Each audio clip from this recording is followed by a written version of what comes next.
con ustedes acerca de esta temática tan interesante y que de manera magistral le da la introducción tanto el maestro Oscar como el maestro Teodomiro. Agradezco este espacio porque me parece que cuando hablamos de educación inclusiva estamos hablando de una cualidad que debieran tener los sistemas educativos en general.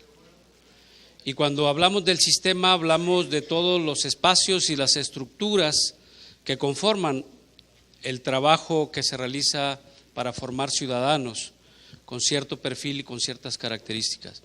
No solamente nos referimos a lo que ocurre en la escuela, sino que nos referimos a lo que se genera a nivel de políticas, a nivel de normativas y a nivel de prácticas ya aterrizadas en estas escuelas. La plática del día de hoy yo le quise llamar Educación Inclusiva, una cena para todos.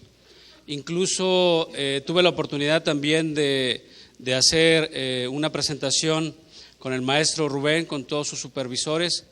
Esta está un poco más amplia por el tiempo, incluirá unas imágenes diferentes, pero en sí la idea de la temática tiene que ver con una parábola que se utiliza.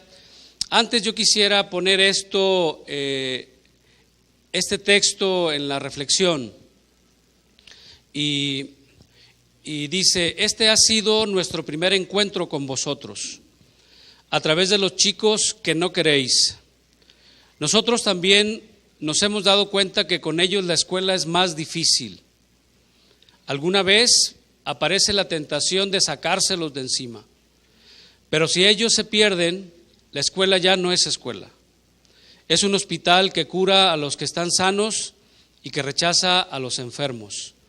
Se convierte en un instrumento de diferenciación cada vez más irremediable. Y vosotros os atrevéis a representar este papel en el mundo, entonces llamadlos de nuevo, insistid, volved a empezar desde el principio, a pesar de que os tomen por locos. Es mejor parecer loco que ser un instrumento del racismo. Esto lo escribieron en 1967, hace 48 años, alumnos de una escuela a una de sus maestras.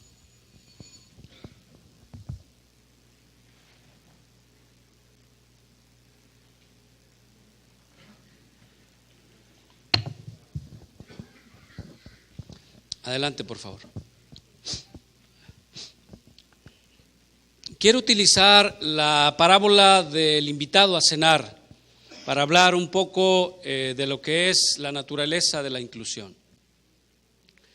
Se cuenta que un hombre se encuentra con un viejo amigo y le invita a cenar. Aprovechando una cena que tenía planificada con un grupo de amigos comunes, este hombre tiene muchas habilidades culinarias y es muy respetado en su pueblo por ello. Preparó una cena estupenda: entrantes, una ensalada con confitura de arándanos, unas verduras gratinadas y unos postres muy elaborados. De repente el hombre se acuerda que su viejo amigo tenía que cuidar lo que comía y que seguramente nada de lo que había preparado le sentaría bien. Enseguida le llamó por teléfono y le dijo que lo sentía mucho, que lo mejor sería que no acudiera y que ya le avisaría cuando hiciera otra cena. El siguiente, por favor. Otro hombre del mismo pueblo se encontró en el mismo caso. También él preparó una cena espléndida con sus amigos e invitó a un viejo amigo común que se había encontrado por casualidad unos días antes. La misma tarde de la cena, un amigo le recordó al hombre que ese viejo amigo no podía comer de todo. El hombre no lo había recordado y llamó al amigo para preguntarle si aún no podía comer de todo y comunicarle que de todas formas no se preocupara, que acudiera igualmente a la cena, que ya le prepararía un plato de verduras y un pescado a la plancha. Un tercer hombre también muy respetado por sus dotes culinarias, se vio en una situación semejante. Cuando ya tenía la cena casi lista, recordó que el último de los que había invitado debía seguir una dieta muy estricta. Entonces se apresuró a cambiar el menú. Seleccionó los entrantes que también podía comer el viejo amigo, guardó los guisados en el congelador para otra ocasión e improvisó un segundo plato, también espléndido, pero que todos pudieran comer de él, y retocó el pastel de los postres, adornándolo con frutas naturales y no con confituras. Llegada la hora de cenar, comieron juntos de los mismos platos con los que el anfitrión les había obsequiado.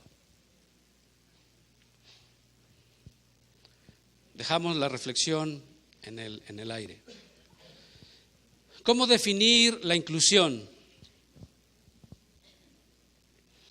Anscombe, Booth y Dyson, que son como las personas que llevan en estos momentos a nivel internacional como la batuta en este trabajo de inclusión, mencionan que se trata de un proceso de análisis sistemáticos de tres cuestiones elementales: las culturas, las políticas y las prácticas escolares.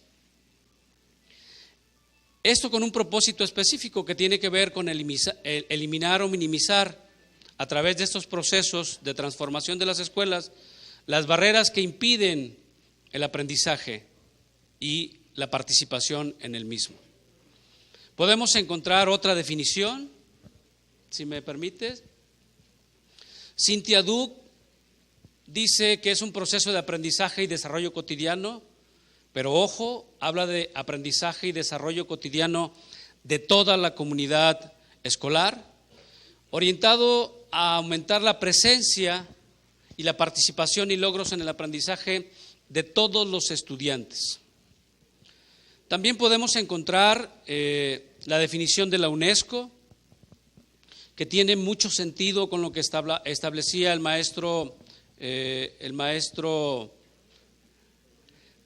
Teodomiro cuando hablaba de la inclusión, y se ve también como un proceso para identificar y atender las necesidades educativas de todos los alumnos.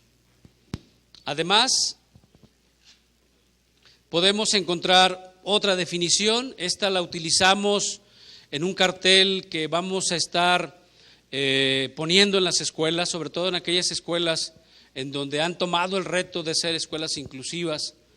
Y dice, bueno, a lo mejor no lo alcanzan a apreciar, sobre todo los de allá de atrás, dice que una escuela inclusiva es aquella que transforma su funcionamiento y su organización para atender las necesidades educativas de todos sus alumnos, independientemente de su condición, independientemente de sus características personales.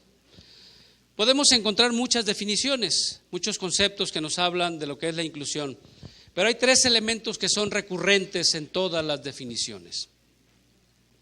Primero, hay un sentido de la definición o del concepto de inclusión, y el sentido es mejorar la participación en él y del aprendizaje de todos los alumnos.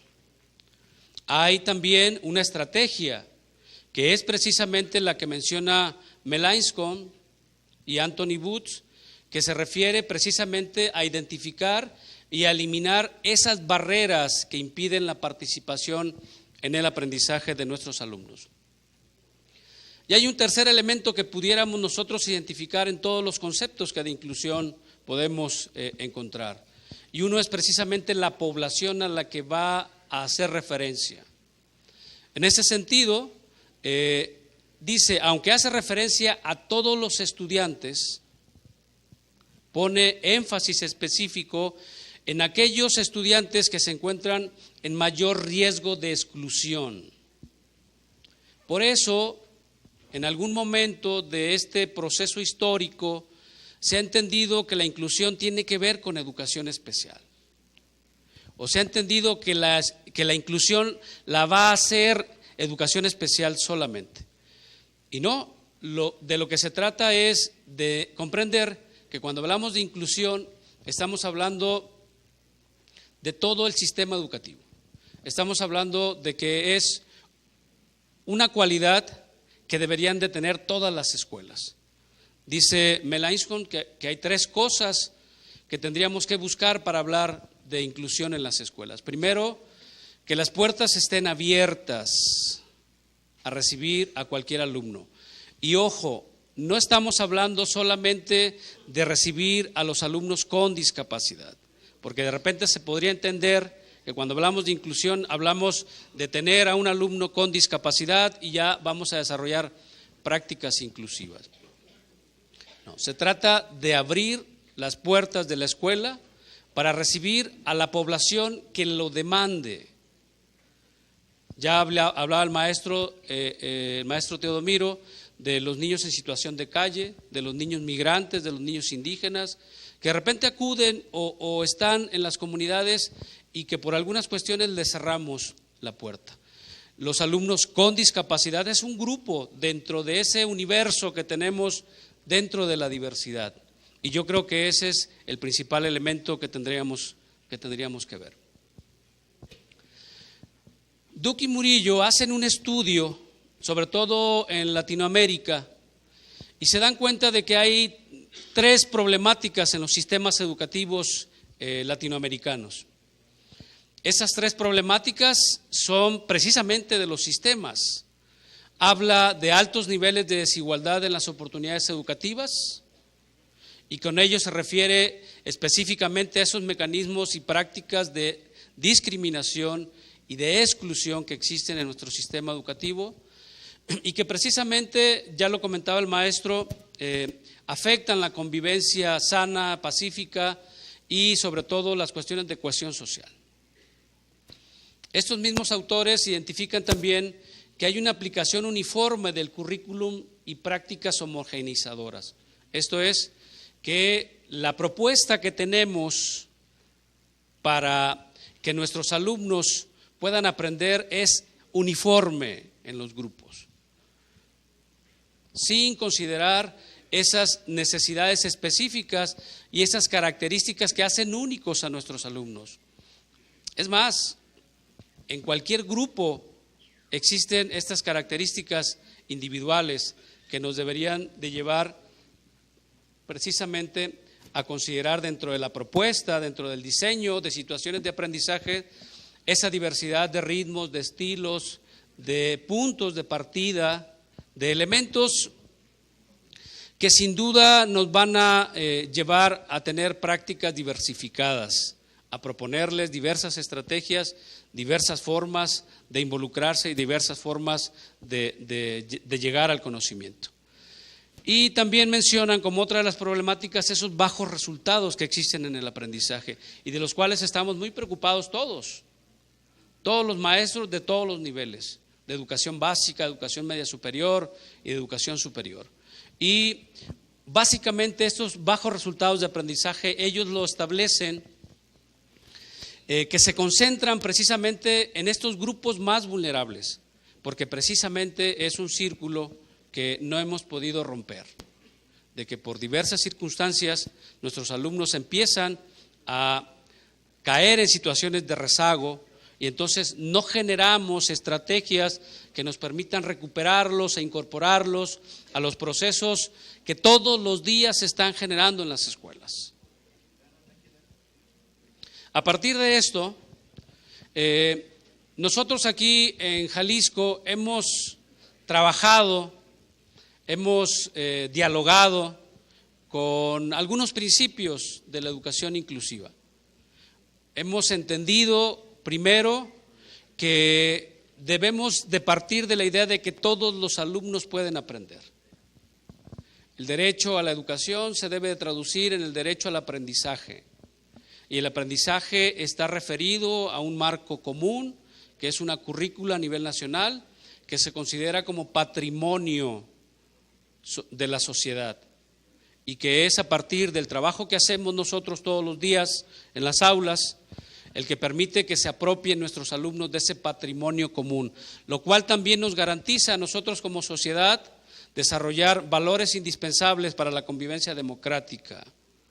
Esos valores que nos hacen falta para respetar y para valorar a los que son diferentes, a los que piensan y actúan de manera diferente a nosotros mismos.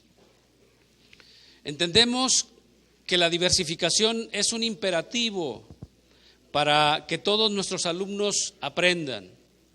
Esto es, las prácticas homogenizadoras y las prácticas normalizadoras son una situación que tenemos que superar a partir del trabajo en ambientes de aprendizaje que sean precisamente enriquecedores, a partir de esta idea de que todos son diferentes.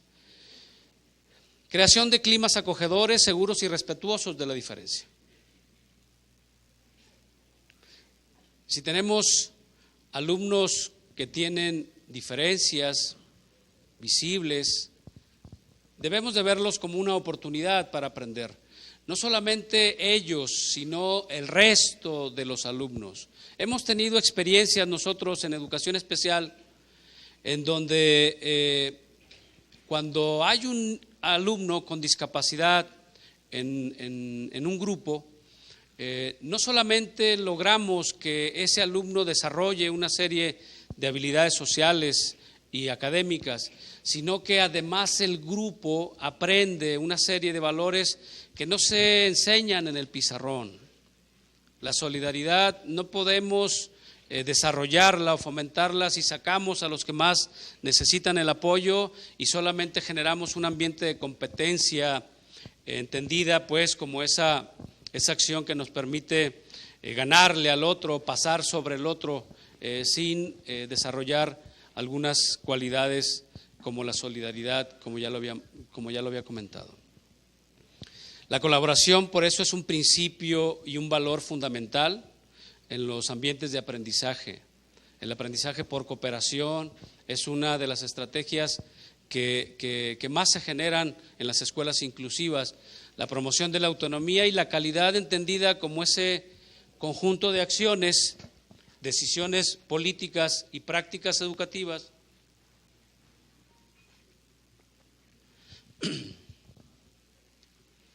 que nos garanticen que ese derecho del que hablaban anteriormente pueda hacerse efectivo.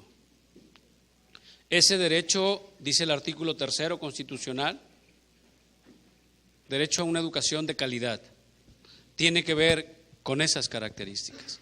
Adelante. Yo quisiera comentarles que dentro del paradigma de la inclusión hay un concepto clave que nos permite precisamente transitar del paradigma de las necesidades educativas especiales al paradigma de las barreras en el aprendizaje y la participación. El anterior, por favor. Nada más para precisar, cuando hablamos de barreras en el aprendizaje y la participación, hablamos de factores del contexto que precisamente limitan la participación en las dinámicas de aprendizaje que se generan en la escuela y en el aula. Aparecen estas barreras en relación con los contextos, y los contextos pueden ser familiares, escolares, sociales, políticos, etcétera. Esto viene establecido en el Acuerdo 21-12-15, que es en donde vienen las reglas de operación del programa de equidad y de inclusión, precisamente de aquí de la SEP. El siguiente, por favor. En este concepto clave de barreras en el aprendizaje y la participación se pone especial énfasis en eliminar las limitaciones que tiene el sujeto por sí mismo. Yo recuerdo cuando estábamos revisando en la escuela, en la normal, los planteamientos de Vygotsky, cuando él hablaba de la zona de desarrollo próximo, cuando él hablaba de la mediación, hablaba precisamente de ese espacio que tienen nuestros alumnos de desarrollar una serie de competencias o de habilidades, y que esa zona estaba como dispuesta para que la intervención del más experto pudiera jalar el desarrollo y el aprendizaje del alumno.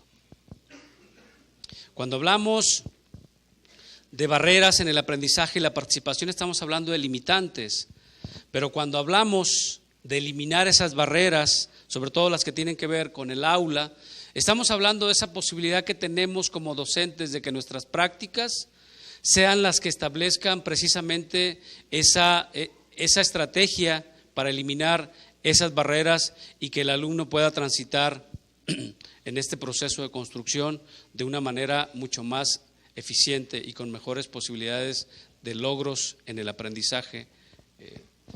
Quitamos esa idea de que el alumno no aprende porque tiene discapacidad, de que el alumno no aprende porque sus papás son muy pobres, de que el alumno no aprende sino que lo invertimos y tratamos de ver qué tenemos que hacer para que el alumno sí aprenda, para que el alumno sí logre, y es identificar.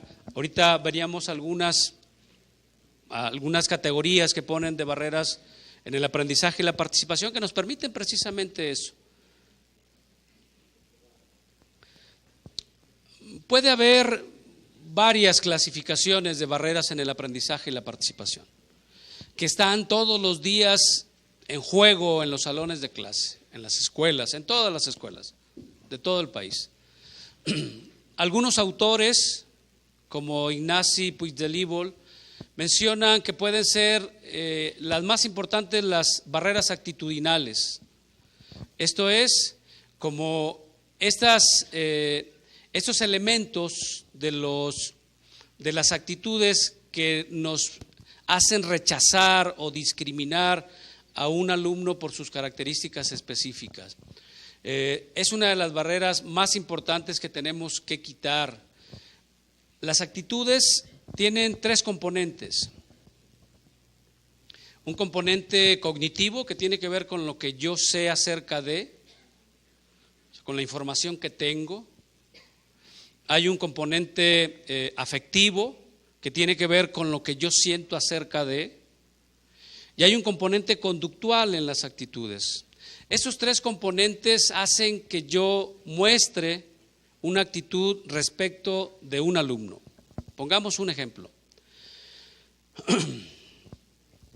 Si tenemos un alumno con discapacidad motora severa, esto es que tienen comprometidos gran parte de sus movimientos, y si yo como docente tengo la información de que estos alumnos no pueden aprender,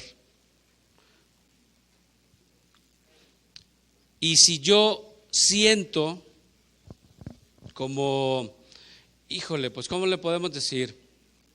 Como que cierto rechazo porque son niños que no tienen control sobre la emisión de saliva, no tienen control sobre algunos movimientos, y eso me genera así como, pues no es un alumno que sea para mí, y entonces la conducta que yo asumo es de rechazo.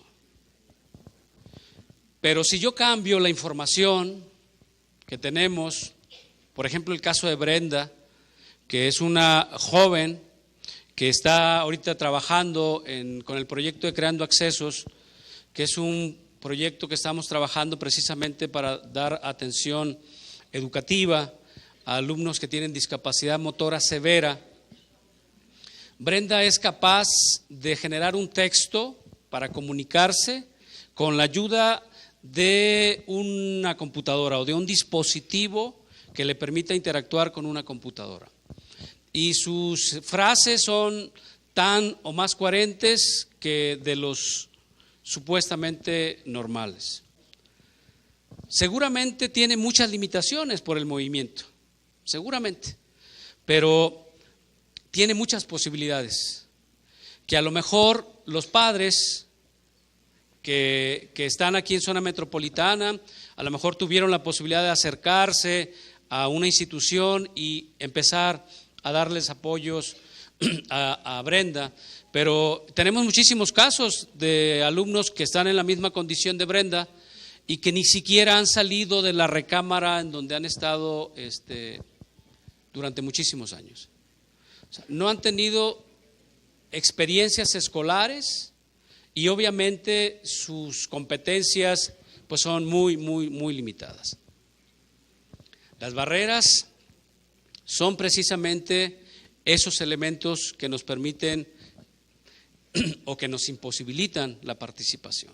Y ahí tenemos muchas. Pueden ser sociales, hay barreras incluso de acceso a los planteles educativos, a las escuelas.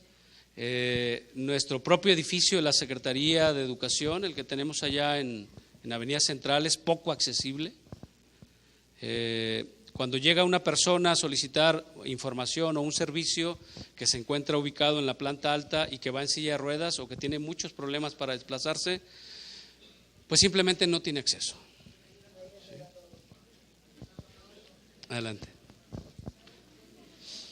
¿Qué tenemos que hacer o en qué tenemos que poner énfasis para la transformación de nuestras escuelas? Hay 3 elementos que tendríamos que revisar.